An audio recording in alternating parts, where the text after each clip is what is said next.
across the vast Eurasian steppes, a storm of conquest raged. The Mongol hordes, a whirlwind of horse and steel, swept across kingdoms and empires, leaving a trail of shattered armies and trembling cities in their wake. From the Pacific shores to the heart of Europe, the banners flew, proclaiming the dominion of the Great Khan.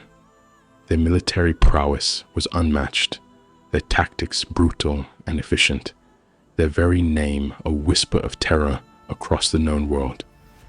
In the year 1258, the jewel of the Islamic world, the magnificent city of Baghdad, fell beneath the Mongol onslaught. The siege was merciless, the destruction absolute. Libraries, repositories of centuries of knowledge, were reduced to ashes. Irrigation systems, the lifeblood of the region, were shattered.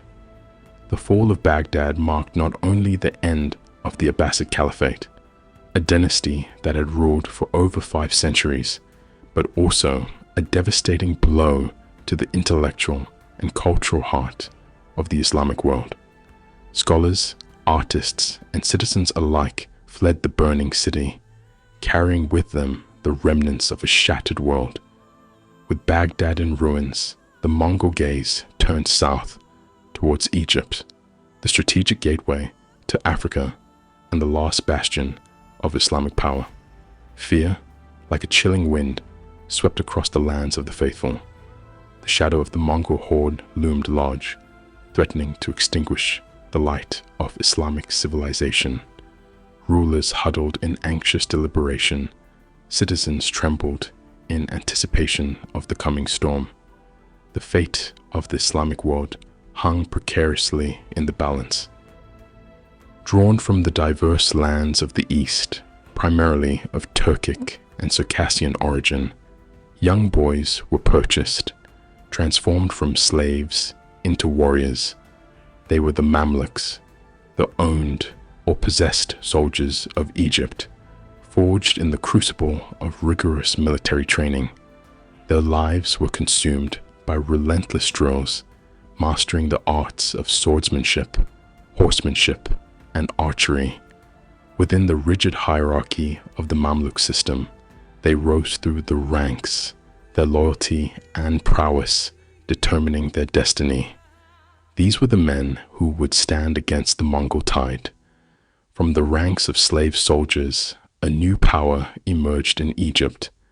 Figures like Aybak and the remarkable Shajar al-Dur orchestrated the Mamluks' rise, consolidating their power and establishing a new dynasty, the Mamluk Sultanate.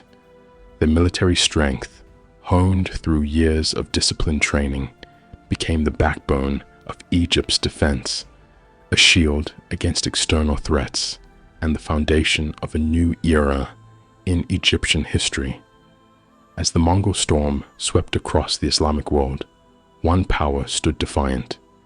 Egypt, under the rule of the Mamluks, emerged as the last significant Islamic force capable of confronting the Mongol advance. Positioned at the crossroads of Africa and Asia, Egypt held strategic importance. The Mamluks, forged in the fires of war, became the guardians of Islam, a bulwark against the seemingly unstoppable Mongol juggernaut. Sultan Qutuz, a leader of unwavering resolve, faced a momentous decision. To stand against the seemingly invincible Mongol horde was to invite certain destruction, yet to surrender was to abandon all hope. With courage born of necessity, Qutuz rallied his troops, preparing them for a confrontation that would determine the fate of Egypt and the Islamic world. The call to arms echoed across the land, a testament to his leadership and the unwavering spirit of his people. Palestine, the gateway to Egypt, became the inevitable battleground between the Mamluks and the Mongols, a land of strategic importance. Its rolling hills and strategic valleys would soon witness a clash of empires. The fate of nations rested upon this ancient land, a crossroads of conflict throughout history, poised once again to witness the ebb and flow of power. Rukn al-Din Baibars, a brilliant military strategist and a rising star within the Mamluk ranks, was a voice of defiance. He advocated for a direct, aggressive confrontation with the invading Mongols. His tactical acumen and unwavering resolve played a key role in shaping the Mamluk response to the looming threat, paving the way for a decisive showdown that would alter the course of history. Into the heart of the Mamluk court arrived envoys from Hulagu Khan, bearing a chilling message: surrender or face annihilation. The ultimatum, delivered with the imperious arrogance characteristic of the Mongol conquerors, hung heavy in the air, the tension palpable amongst the assembled Mamluk dignitaries. In a daring act of defiance that reverberated across the region, Sultan Qutuz rejected Hulagu's demands. The Mongol envoys were executed, a bold rejection of Mongol power and a powerful symbol of resistance. This audacious move sent shockwaves through both camps. For the Mamluks, it was a galvanizing moment, solidifying their resolve. For the Mongols, it was an affront, a challenge they would answer with fury. Qutuz's decisive action ignited a fire within the Mamluk army. There was no turning back. Energized by their leader's defiance, the Mamluks prepared for the inevitable clash, their determination etched on their faces. They would fight not just for their survival, but for the defense of their faith, their families, and their freedom. The fate of Islam rested upon their shoulders.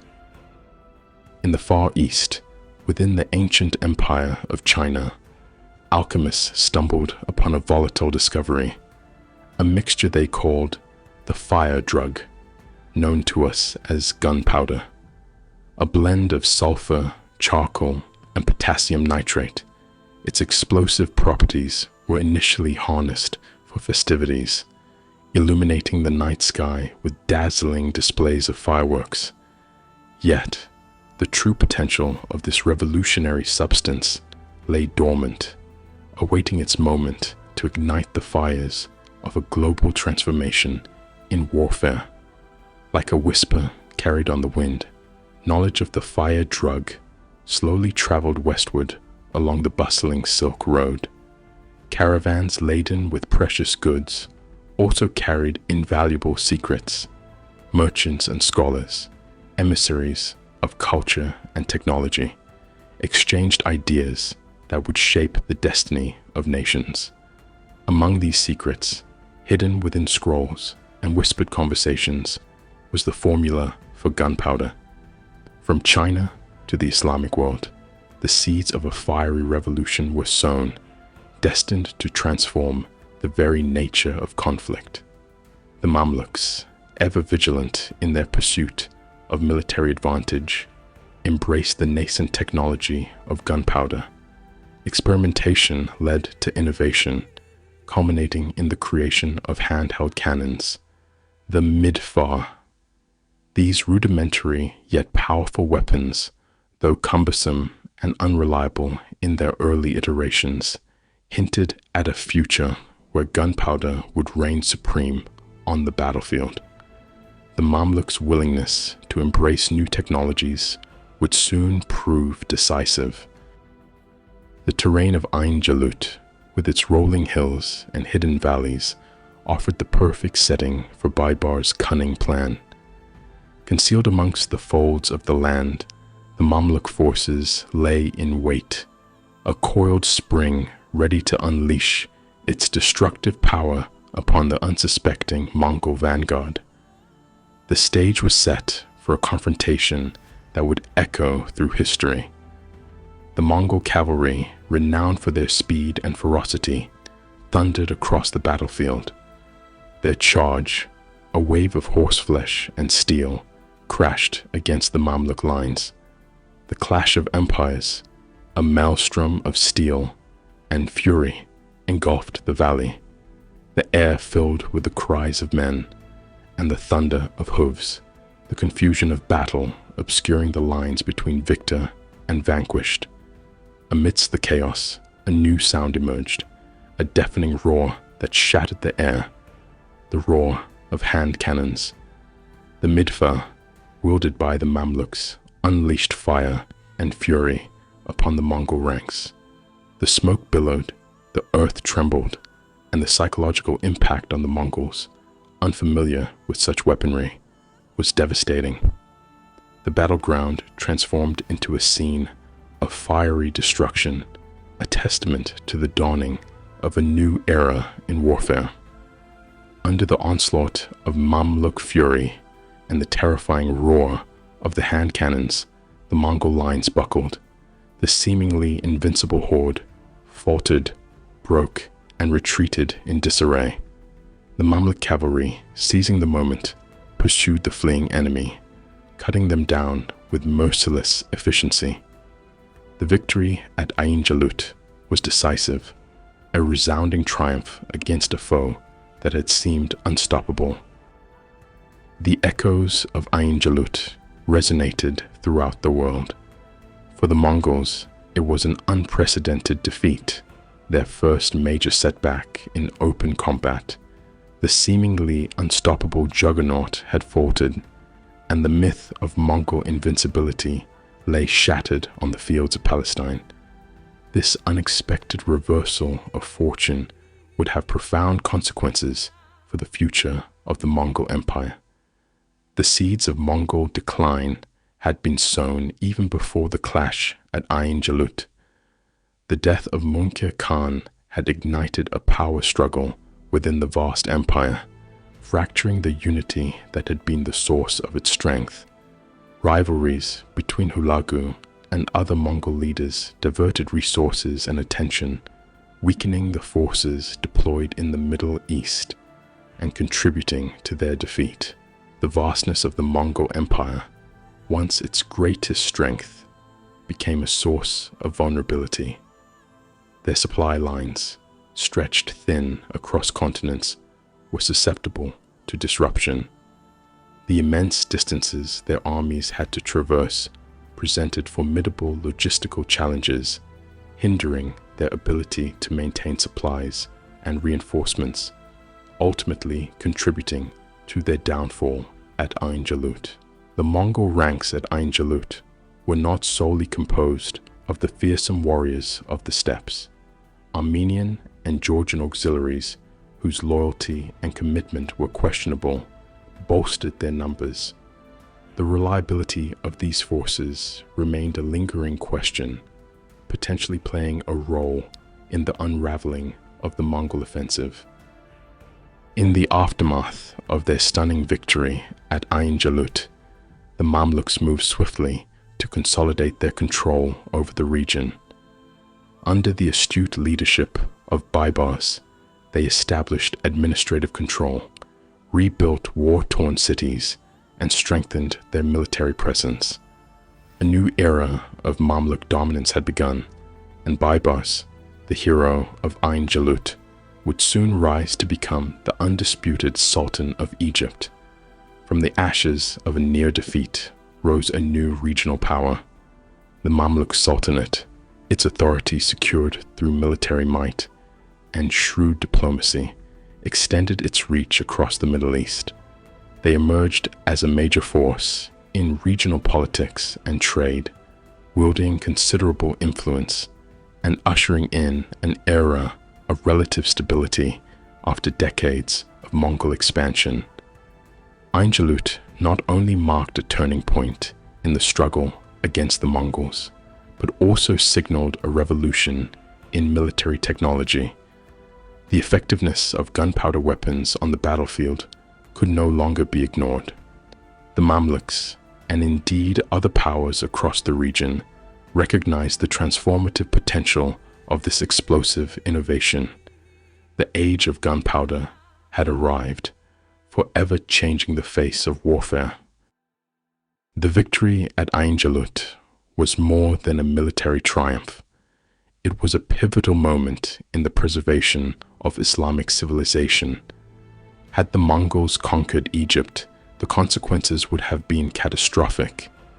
Centers of learning, libraries filled with invaluable knowledge, and magnificent mosques, symbols of faith and culture, would have faced destruction. Ain Jalut ensured their survival, safeguarding the heart of Islam from the Mongol onslaught. Ain Jalut stands as a turning point in world history. The battle's impact extended far beyond the immediate region, reshaping the geopolitical landscape of the Middle East and beyond. It marked the beginning of the decline of the Mongol Empire's westward expansion and the rise of the Mamluks as a dominant regional power. The reverberations of this pivotal battle continue to shape our understanding of the past. The legacy of Ain Jalut extends beyond geopolitical shifts. It marks a pivotal moment in the rise of gunpowder warfare.